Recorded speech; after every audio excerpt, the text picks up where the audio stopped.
ಮಾಡ್ತೀವಿ ಅಂತ ಹೇಳ್ತಾ ಇದ್ದಾರೆ. ಬೇಡ ನಾನು ಮಾಡ್ಕೊಳಲ್ಲ ಅಂತ ಹೇಳಿ ಕೇಳಲೇಬೇಕು, ನನ್ನ ಮದುವೆ ಆಗಲೇಬೇಕು, ಬೇರೆಯವ್ರನ್ನ ಆಗಲ್ಲ ಅಂತ ಹೇಳಿ ಹಠ ಮಾಡೋರು. ಹಠ ಮಾಡಿ ಆಮೇಲೆ ಅವ್ರ ಅಪ್ಪ ಅಮ್ಮನೆಲ್ಲ ಮನೆಗೆ ಕಳ್ಸೇ ಬಿಟ್ರು. ಕಳ್ಸ್ಬಿಟ್ಟು ನಮ್ಮ ಮನೇಲಿ ನಮ್ಮ ಅಪ್ಪ ಅಮ್ಮ ನಾವು ಮಾಡಲ್ಲ ಅಂತ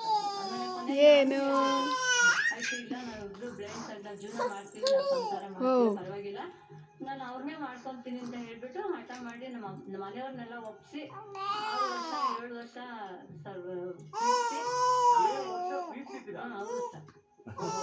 ಸ್ಕೂಲೆಲ್ಲ SSLC ಮುಗಿದು ಆಮೇಲೆ ಮನೆಯವ್ರಿಗೆಲ್ಲ ಹೇಳಿ ನಾವು ಜೀವನ ಮಾಡಿ ತೋರಿಸ್ತೀವಿ, ಸಮಾಜದಲ್ಲಿ ಬದುಕ್ತೀವಿ ಅಂತ ಹೇಳ್ಬಿಟ್ಟು ಮಾತಾಡಿ ಆಮೇಲೆ ಎಲ್ಲಾನು ಮನೆಯವರೆಲ್ಲ ಪ್ರೀತಿಯಿಂದಾನೆ ಒಪ್ಸಿ, ನಮ್ಮ ತಂದೆ ತಾಯಿ ಅವ್ರ ತಂದೆ ತಾಯಿ ಎಲ್ಲ ಒಪ್ಸಿ ಕ್ಲೀನಾಗಿ ನಿಂತು ಮದುವೆ ಮಾಡಿದ್ರು.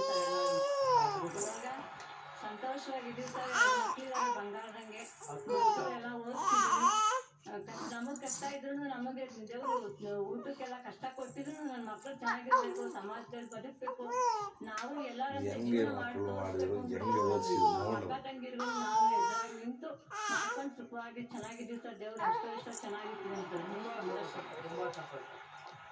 ಏನ್ ಹೇಳ್ತೀರಾ ಗಣಪತಿ ಬಗ್ಗೆ ಗುರು ಸರ್?